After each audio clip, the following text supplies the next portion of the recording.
Esta hora del cuento es algo especial porque, como en el caso de La Reina de las Nieves o de Blancaflor y Rojaflor, cojo un cuento que he escuchado de niña y que me gusta y lo cuento bastante. Aunque en este caso no va a ser un cuento sino un mito clásico. Para esto voy a usar ilustraciones de varios autores. Por ejemplo, del francés Arnaud Rouech. Sí, solo una ilustración de este francés. Luego, de una ilustración de Enrique Flores, español. Pero la ilustración más bella y aquella que voy a pesar bastante más será la de Beatriz Martín Vidal. Eso sí, Atenea no tiene mucho protagonismo a pesar de que la portada de este libro salga Atenea. De hecho, comenzamos con un cuadro del Siglo de Oro.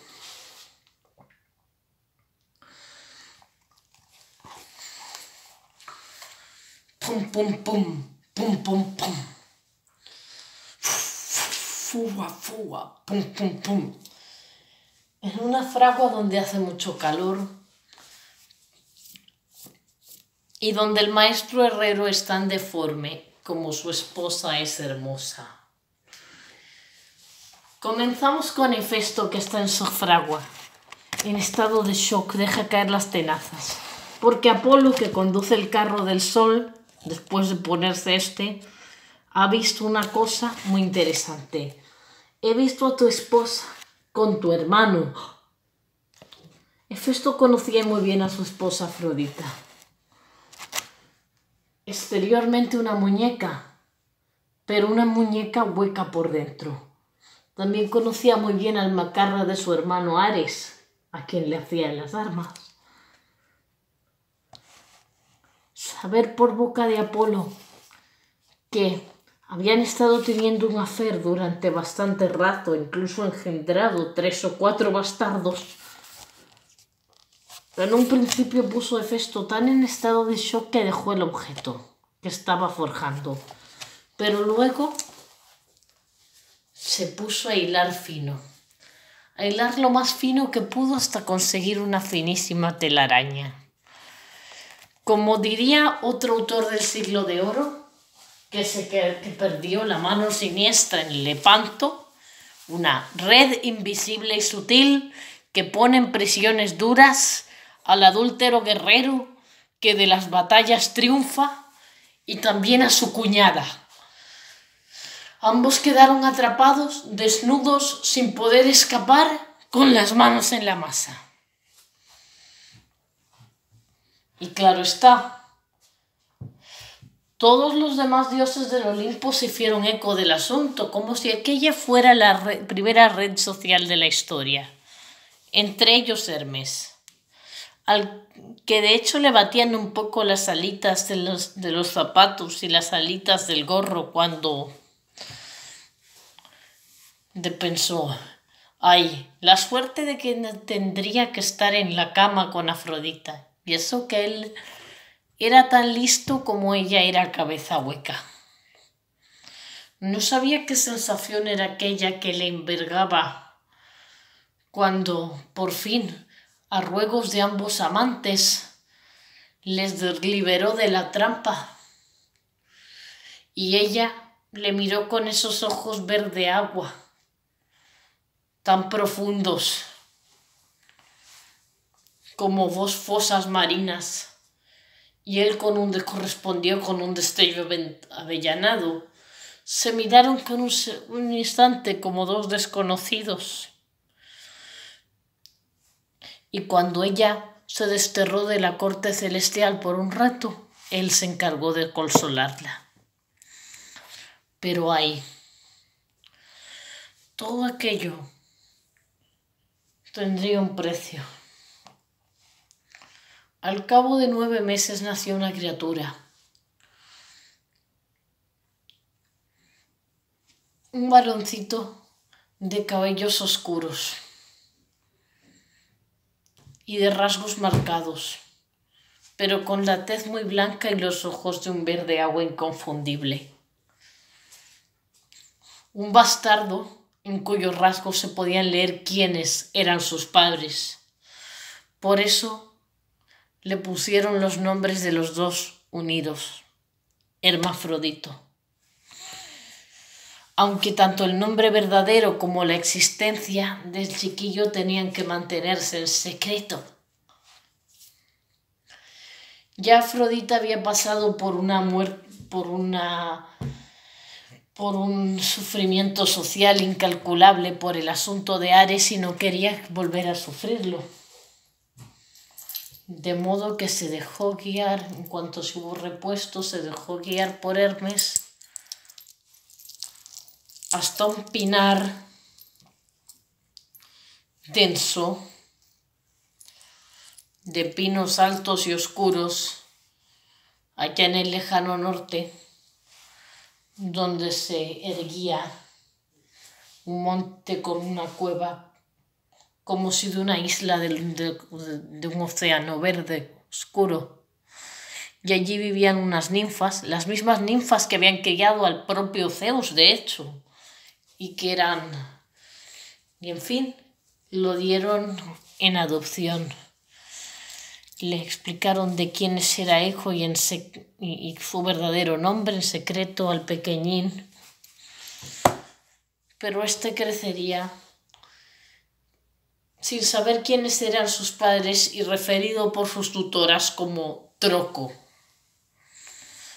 No sabía cuál era su nombre de verdad ni quiénes eran sus padres, pero vamos, mientras el infante Troco, que ignoraba su verdadero nombre, Hermafrodito, su verdadera identidad, fue un niñito sano y feliz, tanto como un semidios criado con cariño puede serlo. Pero incluso le dieron un poco de educación decente para que pudiera desenvolverse una vez se emancipara, porque 3 lustros más tarde,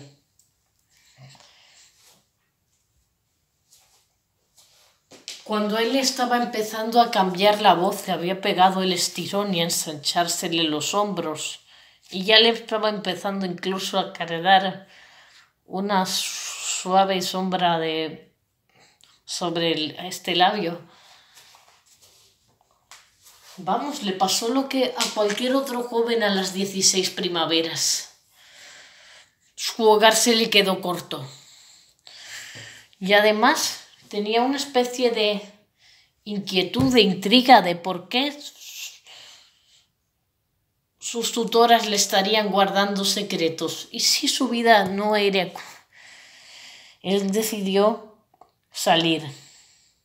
Sentía como una voz en su interior que le impulsaba a marcharse, en parte en busca de su identidad y en parte en busca de aventuras, de experiencias nuevas.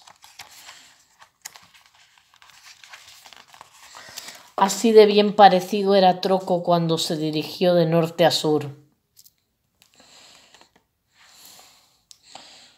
Subió colinas y las bajó, atravesó valles,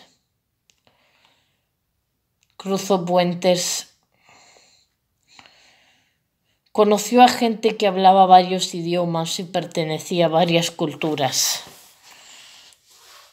Pero nunca estaba satisfecho.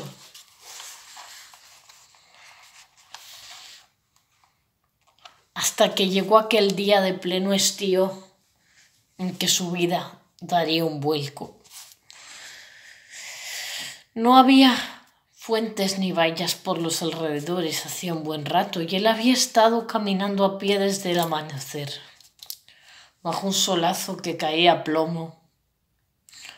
Ahora la cabeza le daba vueltas El corazón se le salía del pecho y la sed le dejaba la garganta como lija más por cada vez que respiraba. Hasta que de pronto llegó a un punto en el pinar que era un claro que no había visto antes. Él, que se había perdido tantas veces para no encontrarse a sí mismo, de repente sintió que llegaba a sus oídos como un chispeo. Sin preocuparse por las zarzas que le cortaban las extremidades y en las que se le enredaban aquella cabellera negra como ala de cuervo. Todo encendido, todo con la transpiración que le pegaba el flequillo a la frente, todo ansioso, todo sediento. De repente llega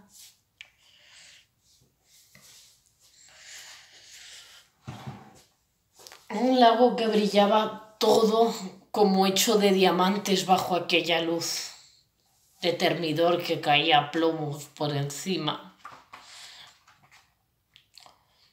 Nunca había visto un lago igual. El agua era como cristal líquido. Se podían ver incluso los pequeños cantos rodados de cuarzo que tapizaban el fondo. No había ni una sola alga, no había ni siquiera peces, ranas, ni una libélula por encima, ni un pétalo de nenúfar. Tampoco había juncos en torno. Todo era hierbabuena, muy suave y esponjosa, muy refrescante. Se hincó de rodillas, ahuecó ambas manos juntas y sorbió con ansia hasta que su sed estuvo satisfecha. Entonces, con las entrañas llenas de agua, se acostó a sestear sobre la hierbabuena a la sombra de un par de pinos entrelazados que había a cierta distancia. Esto sí que era vida. Hasta que de repente oyó como una voz femenina que le decía: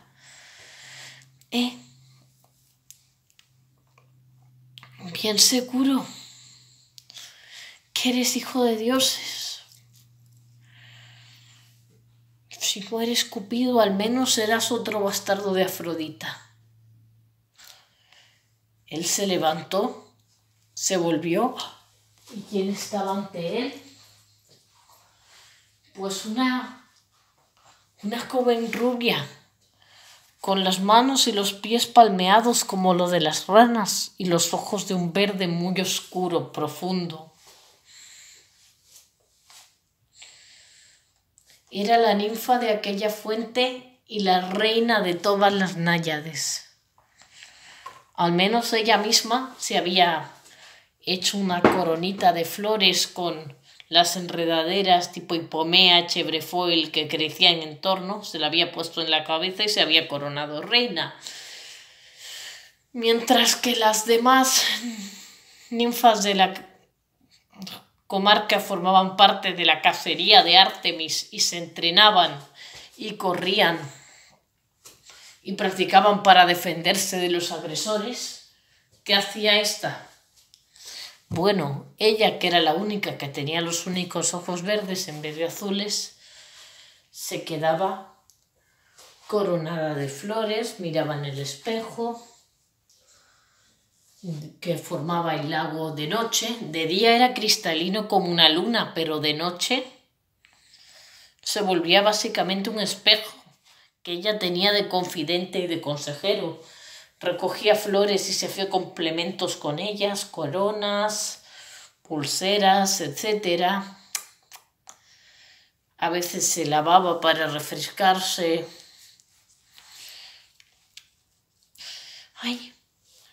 Da igual que seas un Y mientras él la estaba mirando fijamente, ella tenía los ojos tan oscuros que eran verdes casi negros. Dichosos tus padres. o tutores. Y también tus hermanos y los amigos que has hecho si no eres hijo único y has estado solo todo este rato. Pero más dichosa de todos, tu prometida. ¿Le has entregado tu corazón y tu mano a otra? Bueno, si ya tienes prometida, ¿no te preocuparías tener un affair conmigo? Y si no la tienes, mira, cógeme de la mano y di, sí quiero, que pongo a todo el Olimpo por testigo que seremos esposos. De una forma o de otra, los dos seremos uno.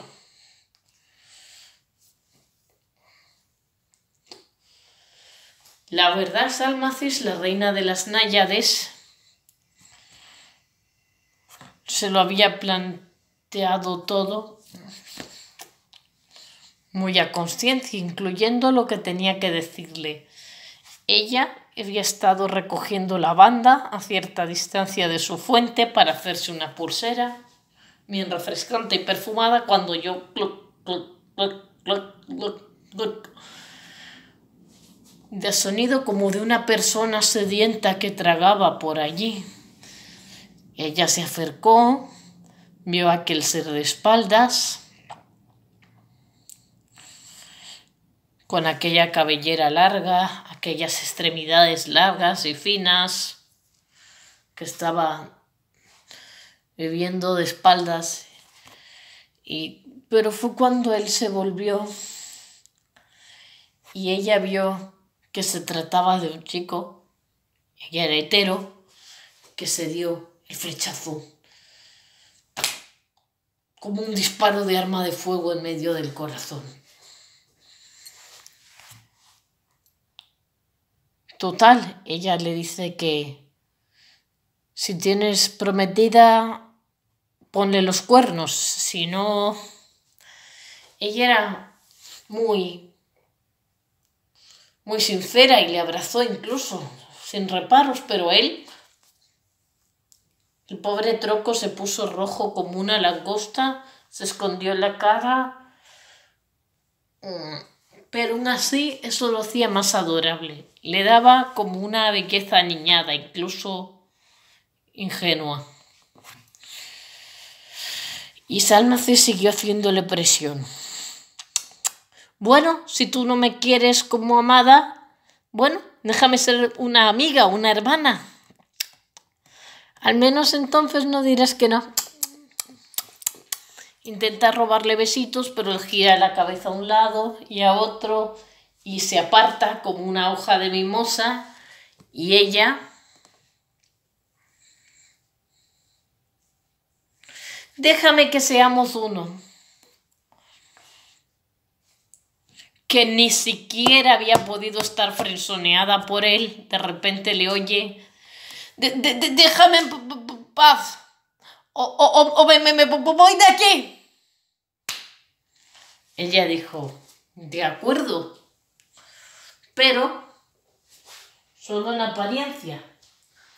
Se escondió detrás de un arbusto de lentisco que había al borde del claro, hecha un ovillo, y podía espiarle sin ser vista. Y mientras tanto Troco estaba todo pensando en qué haría. Bueno, esta fuente fue muy buena, tomarse su agua y lavarse sería bien. Estaba bien fresca. Tocó con los dedos del pie izquierdo. Estaba bien fresca. Metió los dedos del pie izquierdo en el agua, estaba bien fresca, metió el resto del pie y luego el derecho.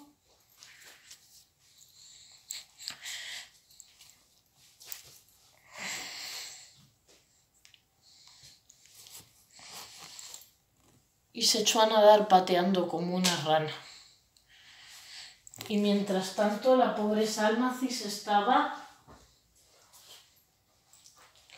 que se quemaba.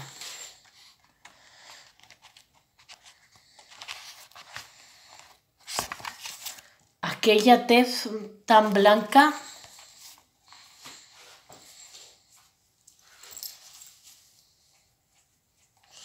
cuando él, que ya se había quitado la capa, la túnica y estaba nadando por ahí, su tez a través del agua tan cristalina,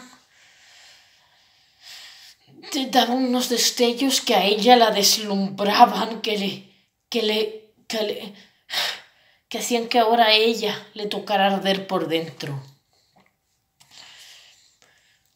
Era como si en un invernadero ver flores blancas, ya sean lises, rosas, calas, ver pétalos de una flor blanca a través de la luna del invernadero. Un muñeco de porcelana expuesto en una vitrina tenía ese destello, su tez tan clara.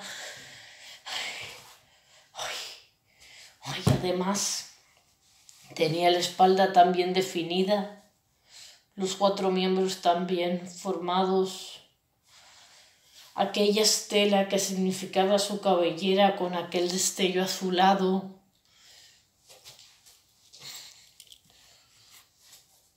Bajo el agua, él estaba tan fresco y ella roja como una langosta, con los ojos como espejos puestos directos a la luz solar de aquel día de Termidor. Se consumía de impaciencia, no podía esperar, y al final ella se arroja su vestidito y se tira en bomba a la fuente diciendo: ¡La victoria es mía! Le salta encima y le abraza con todas sus fuerzas, entre intentando estrangularle en la fuente y ahogarle. De una forma o de otra, con sus piernas apretando las piernas de él, sus brazos haciendo presión como para romperle la tráquea cuando ella no le estaba metiendo la cabeza en el agua, entre que él hacía bastante fuerza con las piernas para intentar soltarse de aquella depredadora tan agresiva, y aquel abrazo en que ella le tenía el cuello, que era como para descorcharle la tráquea de vez en cuando.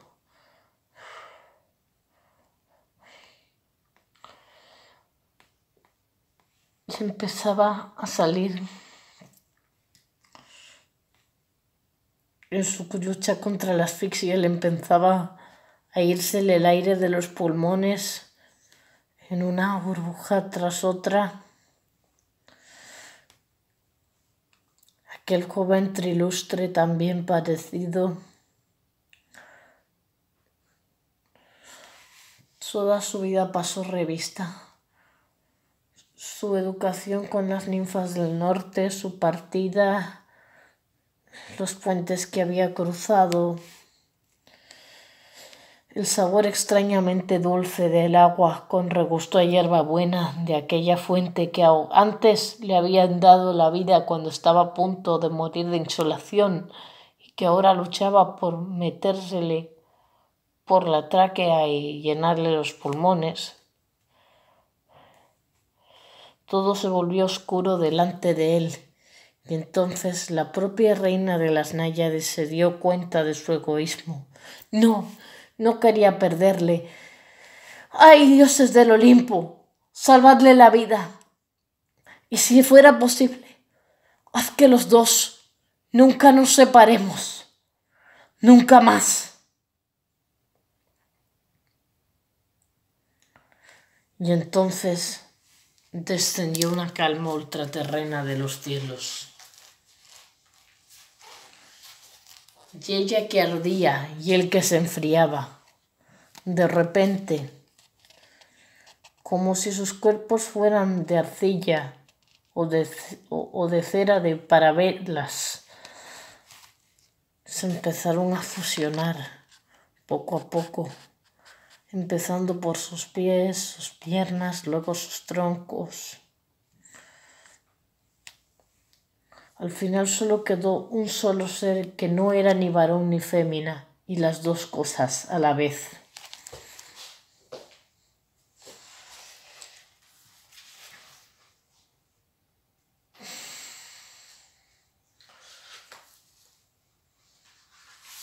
Un único ser que subió a la superficie al anochecer. Se dio cuenta que tenía aquellas manos de rana empalmeadas y unos senos femeninos, pero la misma cabellera negra azulada, la misma tez clara, aunque los ojos de un verde más profundo, más oscuro, y la voz de contralto, ni de tenor ni de soprano, sino todo lo contrario. Él ya estaba en esa liminalidad.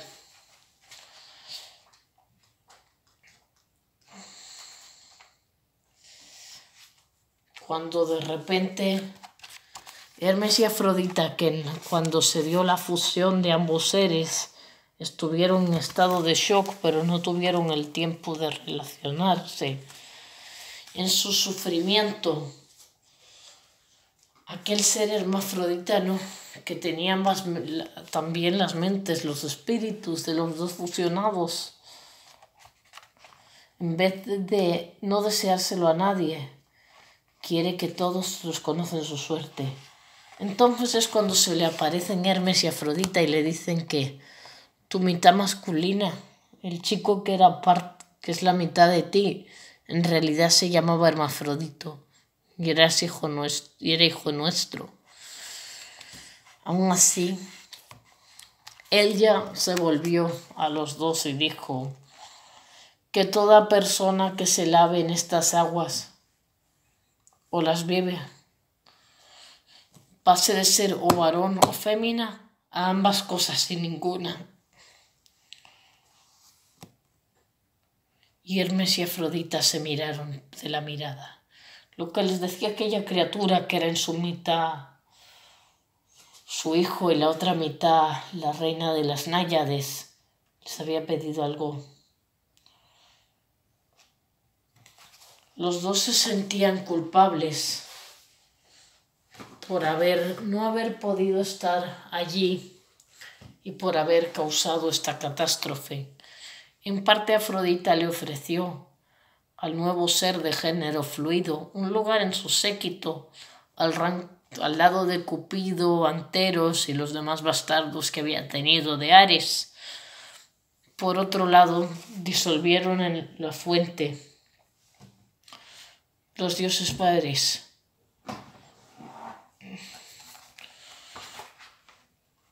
Una poción a caballo entre veneno y poción que transforma, una sustancia que tendría el efecto deseado.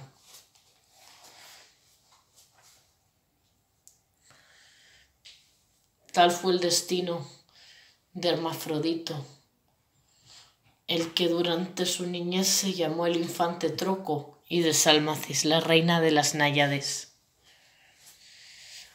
Puede que esto suene como una historia que yo me he inventado, pero no es ningún fanfic, es un mito clásico real, aunque muy poco conocido. Eso sí, que me sorprendió mucho por la forma en que trata la temática de género y el hecho de que termine con una fusión de... Parece un anime japonés, pero mis dos fuentes principales han sido el romance castellano del infante Troco, las metamorfosis de Ovidio de Laurence Gillot, las metamorfosis de Ovidio de Clásicos a medida Anaya y el disco de Génesis, Nursery Crime.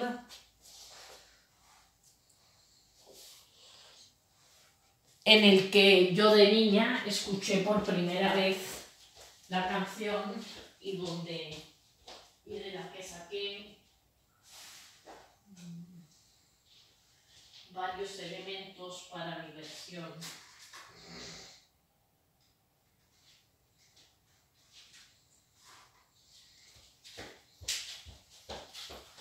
Este es el disco de Genesis, Nursery Crime, la última fuente que quería decirte, que me encanta escucharlo, fue mi primer contacto con el grupo y contenía